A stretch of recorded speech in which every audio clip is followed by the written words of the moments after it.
আল্লাহ আমার রব, এই রবি আমার সব।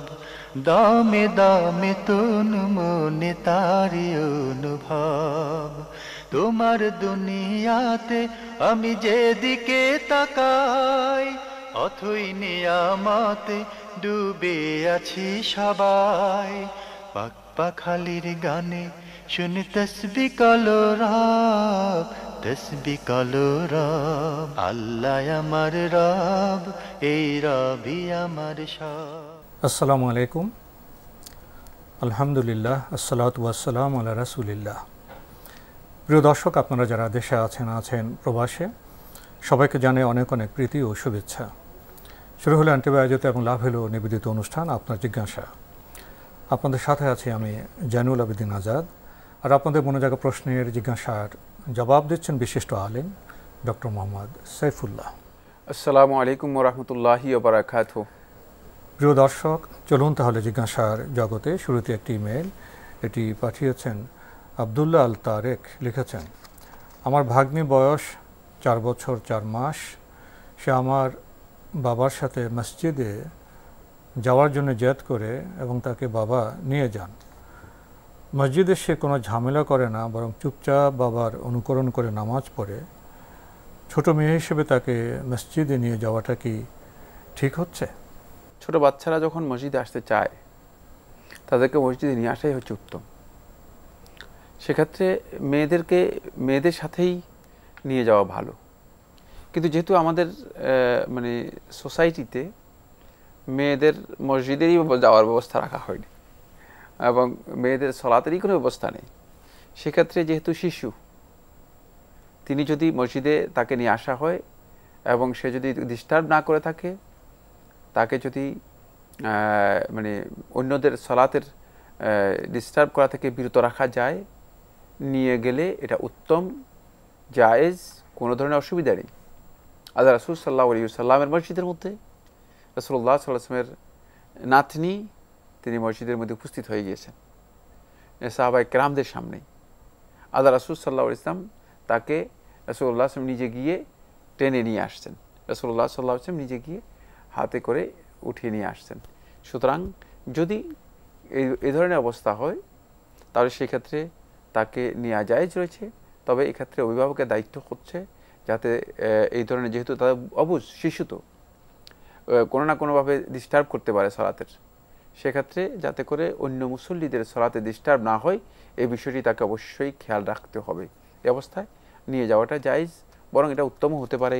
কারণ সলাতের সৌন্দর্য যদি তার অন্তরের মধ্যে দাগ লাগে, অন্তরকে প্রভাবিত করে, তিনি সলাতের প্রতি তার যে আকর্ষণ তৈরি হবে, এই আকর্ষণ হয়তো পরবর্তী সময় তার জীবনকে আরও আলোকিত করতে পারবে। কারণ এটা আলো, কোরআন আলো।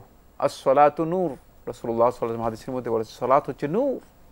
সুতরাং এই নূর যদি তার অন্তরের মধ্যে পড়ে যায়, সম্ভাবনা অনেক বেশি তিনি আলোকিত হয়ে যেতে পারেন। আমরা খুবই সুন্দর বিষয়ে অবগত হলাম। প্রিয় দর্শক, আমাদের হাতে আরও একটি ইমেল, এটি পাঠিয়েছেন সাকিব। লিখেছেন, বৈঠকের সময় শাহাদাত আঙুল নাড়াতে হয় অথবা শাহাদাত আঙুলটি সোজা রেখে তার মাথায় নজর রাখতে হয়। এখন আমি যদি আঙুল সোজা না রেখে এবং না নাড়িয়ে যদি বাম হাতে ন্যায় স্বাভাবিকভাবে রাখি, তাতে কি কোনো অসুবিধা হবে? আর যদি হাত স্বাভাবিকভাবে রাখলে অসুবিধা না হয়, তাহলে বৈঠকের সময় চোখের নজর কোথায় রাখব? যে দুটি মাসআলা আপনি উল্লেখ করেছেন, আঙ্গুল শাহাদা, এটি মুস্তাহাব উলামায়ে কেরামের ঐক্যমতে, আর আঙ্গুল এর দিকে দৃষ্টি নিবদ্ধ করা, এটাও মুস্তাহাব উলামায়ে কেরামের বক্তব্য অনুযায়ী। সুতরাং এটা যদি আপনি সেটা না করেন, মুস্তাহাব করলেন না, সালাতের মধ্যে একটা মুস্তাহাব কাজ আপনি করলেন না। এখন আমি আপনাকে প্রশ্ন করব যে কেন এই মুস্তাহাবটি করবেন না আপনি জানার পরে? আপনার কাছে এটা খুবই দুর্বল মনে হচ্ছে, ব্যাপারটা এমন না। যেহেতু রাসূলুল্লাহ সাল্লাল্লাহু আলাইহি ওয়াসাল্লামের নির্দেশনার মাধ্যমে সাব্যস্ত হয়েছে এবং সলাতের বিধান হিসেবে উলামায়ে কেরামগণ বিভিন্ন বর্ণনার আলোকে সাহাবীদের আমলের মাধ্যমে এটি প্রমাণিত হয়েছে। সুতরাং সলাতের বিধান আমরা যদি এভাবে আস্তে আস্তে করে কিছু কাটছাট করি, তাহলে সলাতের বিধানের মধ্যে অনেক কিছু আমাদেরকে কাটছাট করতে হবে। এই কাটছাট করার বিষয়ে আমাদের দায়িত্বের মধ্যে পড়ে না, এটাকে সংক্ষিপ্ত করার দায়িত্ব আমাদের না। তাই কেন করবেন না সেটা আপনার খেয়াল রাখতে হবে। হ্যাঁ, যেহেতু জানেন, যেহেতু আপনি জানেন, আপনার জন্য করাটাই হচ্ছে বিধান, এটা মুস্তাহাব কাজ, করবেন, এটাই হচ্ছে বিধান। কিন্তু যদি কোনো কারণে আপনি না করেন, সে অবস্থা আপনার হাত এভাবে রাখেন, আপনার সলাৎ হয়ে যাবে, অসুবিধা নেই, অসুবিধা মাসালা হবে না এখানে। মানে আপনি ফজিলত থেকে তো মাহরুম হচ্ছেন, ইবাদত থেকে তো আপনি বঞ্চিত হচ্ছেন। খেয়াল রাখতে হবে যে একটি ইবাদত কিয়ামতের দিন মানে হচ্ছে একটি আমলের জন্য হতে পারে যে আপনি জান্নাত লাভ করতে পারেননি। সুতরাং আপনার পুঁজি যদি কমে যায়, আমরা যখন ব্যবসা করতে যাই তখন দেখা যায় যে দর কষাকষি করতেছেন, অনেককে দেখা যায় যে মানে বিশেষ করে যারা পাইকারি বিক্রি করে থাকেন, দেখা যায় মানে 20 পয়সা 25 পয়সার জন্য দর কষাকষি করতেছেন। মানে যেহেতু তিনি জানেন যে পাইকারি 25 পয়সা যদি বেশি হয় ঘরের উপর গিয়ে অনেক টাকা এসে যাবে, এই জন্য 25 পয়সার জন্য বিক্রি করতেছেন, দর কষাকষি করতেছেন। দেখা যায় যে 0.4 0.05 এটার জন্য মানে দর কষাকষি করতেছেন যে মানি এক্সচেঞ্জের মধ্যে, এটার জন্য বড় ধরনের দর কষাকষি হয়। কারণ হচ্ছে এটা পরবর্তীতে ব্যালেন্সে কি হয়ে যাবে, অনেক বেড়ে যাবে, ব্যালেন্সে অনেক বেড়ে যাবে। সুতরাং আপনি এখানে এসে আপনি এই পয়েন্টটা কেন বুঝতেছেন না, এই হিসাবটা বুঝতেছেন না। আপনার যে ব্যালেন্স কমে যাচ্ছে, মানে ব্যালেন্স যে হারিয়ে যাচ্ছে, সেটা এখানে বুঝবেন না কেন, বোঝার জন্য চেষ্টা করুন। আপনি এখানে অসুবিধার মাসালা জিজ্ঞেস করতেছেন, অসুবিধা সুবিধার মাসালা নয়, এটি মানে মুস্তাহাব ইবাদত সাব্যস্ত হয়েছে, করবেন, এটাই হচ্ছে বিধান। সুতরাং সেক্ষেত্রে যদি আপনি না করেন, আপনার এই ফজিলত থেকে আপনি মাহরুম হয়ে যাবেন, বঞ্চিত হয়ে যাবেন। সেক্ষেত্রে আপনি আপনার দৃষ্টিকে অবশ্যই আপনার দৃষ্টি এড়িয়ে যাবে না, আপনার যে হাতের যে আঙ্গুলি রয়েছে আঙ্গুলি আপনার এড়িয়ে যাবে না, বাহিরে যাবে না, সেভাবে আপনি আপনার দৃষ্টিকে নিবদ্ধ করবেন। আমরা জানলাম প্রিয় দর্শক, আমাদের হাতে আরও একটি ইমেইল, এটি পাঠিয়েছেন শাহরুখ হোসেন তন্ময়। লিখেছেন, হাসবি রাব্বি জাল্লাল্লাহ গানের মধ্যে কি কোনো শিরক আছে? যেমন মাফি কলবি গায়রুল্লাহ, লা মাকসুদা ইল্লাল্লাহ, লা মাহবুবা ইল্লাল্লাহ, লা মাজুদা ইল্লাল্লাহ, লা মাখফু ইল্লাল্লাহ। কোনো শিরক আছে এগুলোর মধ্যে? ধন্যবাদ। আপনি যে গানের কথা উল্লেখ করেছেন, এই গানটি পরিপূর্ণরূপেই শুদ্ধ নয়। মানে এই বক্তব্যের মধ্যে সর্বেশ্বরবাদের অথবা হুলুলের গন্ধ রয়ে গিয়েছে। সর্বেশ্বরবাদের গন্ধ হচ্ছে এই, একদল মনে করে থাকেন যে আল্লাহ সুবহানাহু ওয়া তাআলা মানুষের সকলের অন্তরের মধ্যেই আল্লাহ তাআলা থাকেন। তো এখন মানে সকলের অন্তরেই আল্লাহ, এই যে মানে বক্তব্য, এটা এমন যে সবাই আল্লাহ, এই বক্তব্যের এখানে ইঙ্গিত রয়ে গিয়েছে। আর হুলুল কাকে বলা হয়? হুলুল হচ্ছে অবতারবাদ। অবতারবাদ হচ্ছে আল্লাহ তাআলা মানুষের অন্তরের মধ্যে এসে অবতরণ করেন, মানুষের অন্তরের মধ্যে আল্লাহ তাআলা প্রবেশ করেন। এটা কোনোটাই আল্লাহ রাব্বুল আলামিনের শানে, আল্লাহ তাআলার বড়ত্বের সাথে, আল্লাহ রাব্বুল আলামিনের তাওহীদের জ্ঞানের সাথে কোনোভাবেই মানায় না। যারা করছেন তারা একেবারেই ভুল বিভ্রান্তির মানে অন্ধকার গহ্বরের মধ্যে আছেন। আল্লাহর মর্যাদার সাথে এটা সঙ্গতিপূর্ণ নয়, মোটেও সঙ্গতিপূর্ণ নয়। এবার আমি প্রত্যেকটি পয়েন্টে আসি। যেমন হাসবি রাব্বি জাল্লাল্লাহ, এতটুকু পর্যন্ত শুদ্ধ, আল্লাহ রাব্বুল আলামিন বান্দার জন্য যথেষ্ট, কোনো সন্দেহ নেই। আলাইসাল্লাহু বিকাফিন আবদা, কোরআনের মধ্যে আল্লাহ তাআলা এটাকে বলেছেন। সুতরাং এতটুকু পর্যন্ত বান্দার জন্য যে আল্লাহ যথেষ্ট, এই ব্যাপারে কোনো সন্দেহ নেই। এরপরে লাইনটা মাফি কলবি গায়রুল্লাহ, মাফি কলবি গায়রুল্লাহ, আমার অন্তরের মধ্যে গায়রুল্লাহ ছাড়া কিছু নেই। মানে আপনার অন্তরটা পুরোটাই আল্লাহ, মানে আল্লাহ আপনার অন্তরের মধ্যে আল্লাহ তাআলা প্রবেশ করেছেন। মাআযাল্লাহ, আল্লাহর কাছে আমাদের আশ্রয় চাইতে হবে। আল্লাহ রাব্বুল আলামিন মাখলুকের মধ্যে প্রবেশ করেন না। এখানে মানে আপনি এটাই বলছেন যে আল্লাহ তাআলা আপনার অন্তরের মধ্যে এসে প্রবেশ করেছেন। মাফি কলবি গায়রুল্লাহ, মানে আল্লাহ ছাড়া আর কিচ্ছু আমার অন্তরের মধ্যে নেই। অথচ আপনার অন্তরের মধ্যে আসলেই অনেক কিছু রয়ে গেছে, অনেক হিংসা বিদ্বেষ, মানে প্রতিহিংসা, তারপরে মানে লোভ লালসা সবটাই আপনার অন্তরের মধ্যে রয়ে গিয়েছে। কিন্তু আপনি একটা মিথ্যা কথা বলতেছেন যে মাফি কালবি গায়রুল্লাহ, এটা প্রশ্নই আসে না। এই বক্তব্যটা বক্তব্যের দিক থেকে শুদ্ধ নয়। তারপরে দ্বিতীয় নম্বর হচ্ছে লা মাকসুদা ইল্লাল্লাহ, এরপরে আপনি বলছেন যে লা মাকসুদা ইল্লাল্লাহ, আল্লাহ তাআলা ছাড়া আর কোনো মাকসুদ নেই। এই কথা একেবারেই মিথ্যা বক্তব্য। কারণ আল্লাহ তাআলা এই কথা আমাদেরকে বলেন নাই যে মাকসুদ আল্লাহ নয়, আমাদের মাকসুদ হচ্ছে আল্লাহ রাব্বুল আলামিনের সন্তুষ্টি। এই বক্তব্যটা পুরাটাই ভুল। আর 2 নম্বর হচ্ছে আল্লাহ রাব্বুল আলামিন ছাড়াও বান্দাদের অনেক মাকাসিদ রয়েছে, অনেক উদ্দেশ্য রয়েছে, প্রয়োজন আছে, অনেক প্রয়োজন রয়েছে। সেই প্রয়োজনগুলোকে আপনি ইগনোর করতে পারবেন না।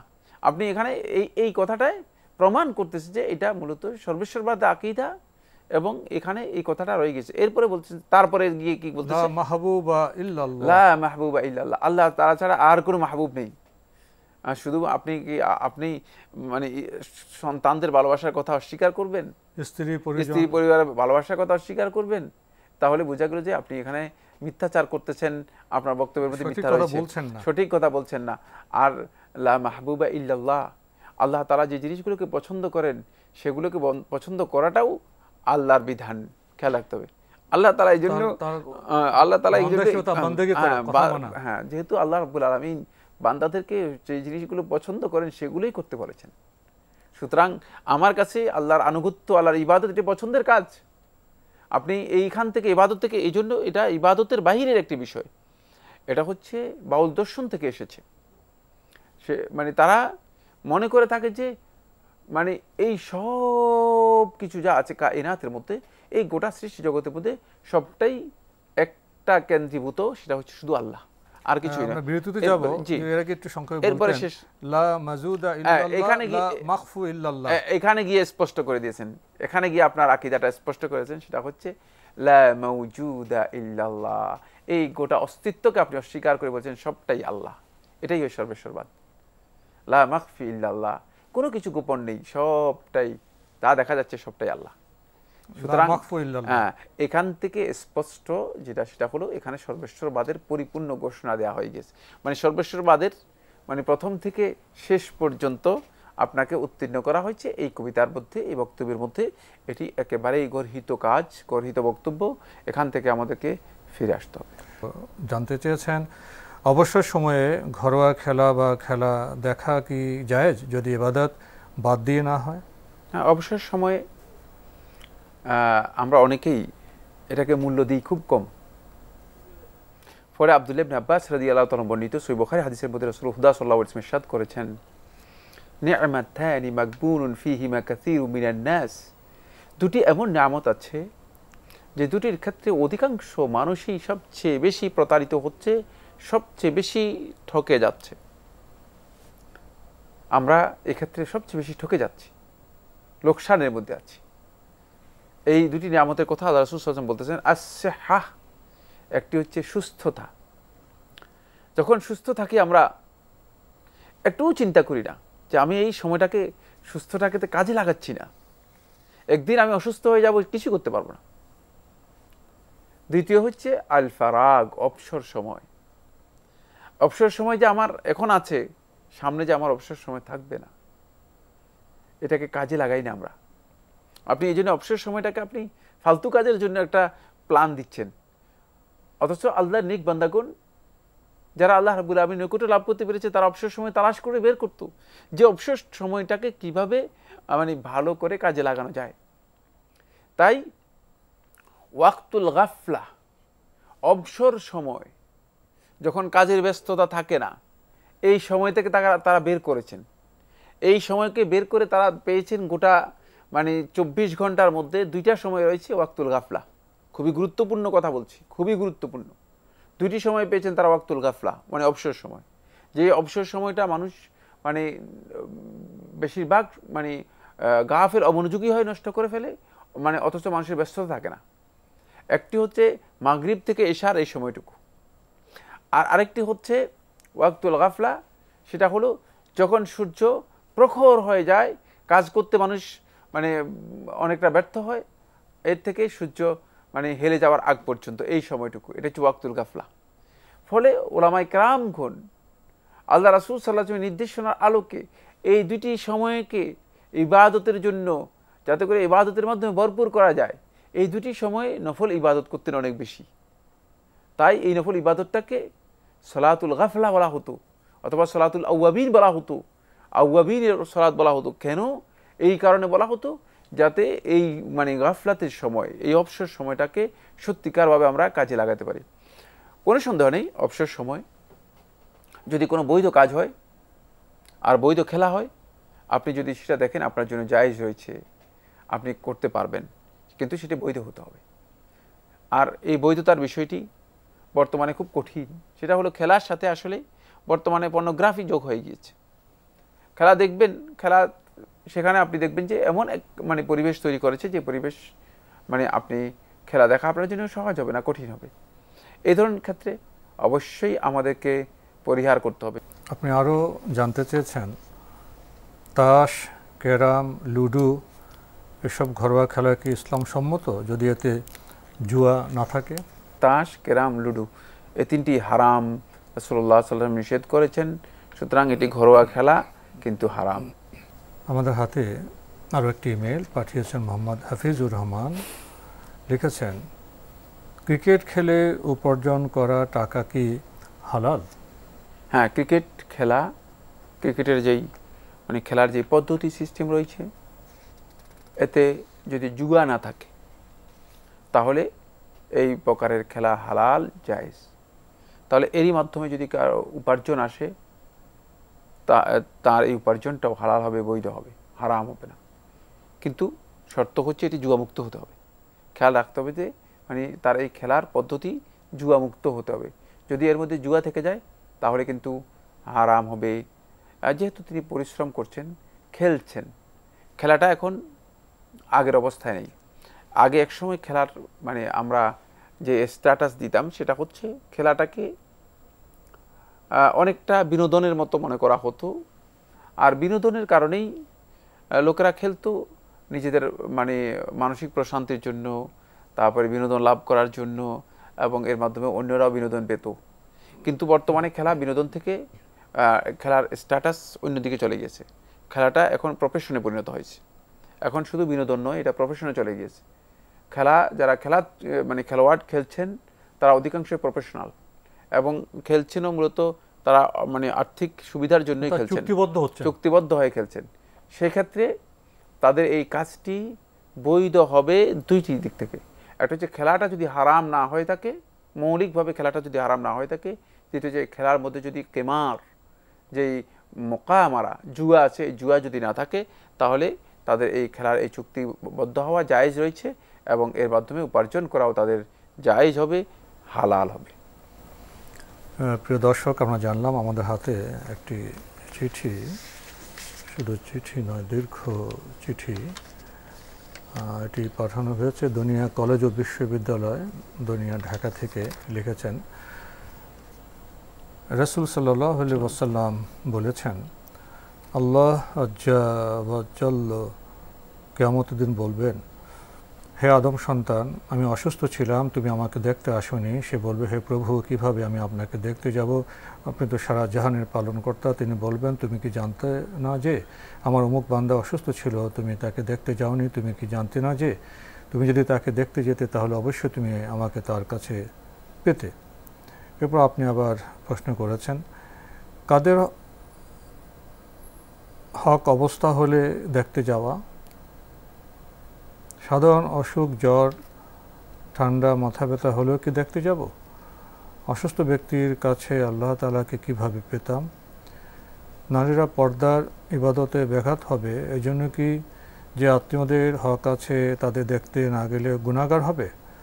সকালে অসুস্থদের দেখতে গেলে সন্ধ্যা পর্যন্ত, আবার সন্ধ্যায় দেখতে গেলে সকাল পর্যন্ত ফেরেশতারা দোয়া করবে, এ ধরনের কোনো সহিহ হাদিস আছে?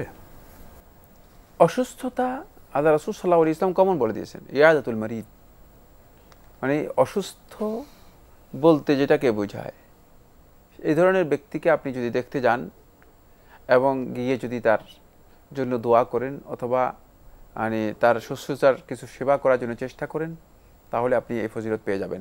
জ্বর হোক, কাশি হোক, সর্দি হোক, অথবা অনেক বেশি অসুস্থ হোক, কোনো অসুবিধা নেই, যে কোনো ধরনের অসুস্থতা।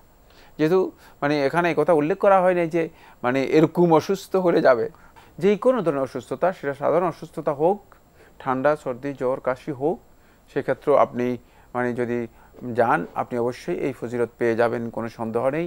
এর জন্য শর্ত নয় যে আপনার ভয়ানক অসুস্থ হতে হবে, বড় ধরনের অসুস্থ হয়ে যেতে হবে, হসপিটালাইজড হতে হবে। যদি কেউ এমনিই তিনি বলেন যে আমি অসুস্থ, মানে আপনি যাই যদি তার সাথে সাক্ষাৎ করেন, দেখা করেন, তাহলে তার জন্য দোয়া করেন, আপনি এই ফজিলত পেয়ে যাবেন। অসুস্থ ব্যক্তির কাছে আল্লাহ তাআলাকে কিভাবে পেতাম? আল্লাহ রাব্বুল আলামিনকে পেতাম অর্থ হচ্ছে আল্লাহ রাব্বুল আলামিনের সন্তুষ্টি সেখানে আপনার জন্য ছিল, আপনি সেটা গ্রহণ করেন নেই। সুতরাং এই আল্লাহ রাব্বুল আলামিনকে সেখানে পেতেন, আল্লাহ তাআলার সন্তুষ্টিটা পেয়ে যেতেন। আপনি এই অসুস্থ ব্যক্তির সেবায় এগিয়ে যাননি, ফলে আল্লাহ রাব্বুল আলামিনের সন্তুষ্টিটি অর্জন করতে পারেননি। এই জন্য আল্লাহ সুবহানাহু ওয়া তাআলা বলেছেন যে আমাকে সেখানে পেতে, অর্থাৎ আমার সন্তুষ্টি সেখানে পেতে, কিন্তু তুমি সেই কাজটি করোনি। নারীরা পর্দার ইবাদতে ব্যাঘাত হবে ভেবে যদি দেখতে না যান, তাহলে গুনাহগার হবেন? ব্যাঘাত হওয়ার প্রশ্নই আসে না, পর্দা করে যদি তিনি যাবেন। ব্যাঘাত হবে কি কারণে? মানে তিনি মানে এই কি ধরনের পর্দা করবেন যার কারণে ব্যাঘাত হবে, প্রশ্নই আসে না। পর্দা তো অচল করে দেন না, পর্দা তো স্বাভাবিক অবস্থা। পর্দার মাধ্যমে তিনি দুনিয়ার সমস্ত কাজ করতে পারবেন, দুনিয়ার সমস্ত কাজ করতে পারবেন। সুতরাং পর্দার মাধ্যমে তিনি অসুস্থ ব্যক্তিকে দেখতে যাওয়া তার জন্য নাজায়েজ নয়, জায়েজ রয়েছে, তিনি দেখতে পারবেন। জি, সকালে অসুস্থদের দেখতে গেলে সন্ধ্যা পর্যন্ত, আবার সন্ধ্যায় দেখতে গেলে সকাল পর্যন্ত ফেরেশতারা দোয়া করবে, এ ধরনের কোনো সহিহ হাদিস আছে? এই ধর্মের এটা সহিহ হাদিস, সহিহ হাদিস দ্বারা সাব্যস্ত হয়েছে। যারা ইয়াদাতুল মারিদ অসুস্থ ব্যক্তিকে দেখতে যাবেন, তিনি সকাল বেলায় যদি যান, সন্ধ্যা পর্যন্ত, সন্ধ্যাবেলায় যদি যান, বিশেষ মানে একেবারেই সকাল পর্যন্ত ফেরেশতাগণ তার জন্য আল্লাহ রাব্বুল আলামিনের কাছে রহমতের দোয়া করবেন। তো আজকে আমাদের এখানে শেষ করতে হচ্ছে। আপনাকে অনেক ধন্যবাদ। আপনাকে অশেষ ধন্যবাদ। প্রিয় দর্শক, আমরা দেখছিলাম এনটিভি আয়োজিত এবং লাভ হলো নিবেদিত অনুষ্ঠান আপনার জিজ্ঞাসা। আমাদের অনুষ্ঠান আপনারা এনটিভি অনলাইনেও দেখতে পারবেন, ভিজিট করুন www.ntvbd.com। এছাড়া ইউটিউবে এবং আমাদের ভেরিফাইড ফেসবুক পেজে অনুষ্ঠান দেখতে পারবেন। প্রিয় দর্শক, শেষে এসে আমরা অসুস্থ ব্যক্তিকে দেখার যে গুরুত্ব, কল্যাণ, সে সম্পর্কে কথা শুনলাম, বক্তব্য শুনলাম।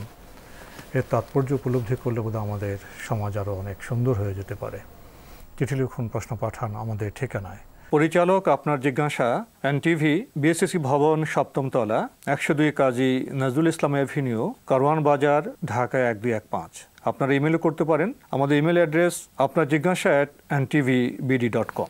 প্রিয় দর্শক, মহান আল্লাহ আমাদের সবাইকে নিরাপদে রাখুন, রাখুন শান্তিতে। আসসালামু আলাইকুম।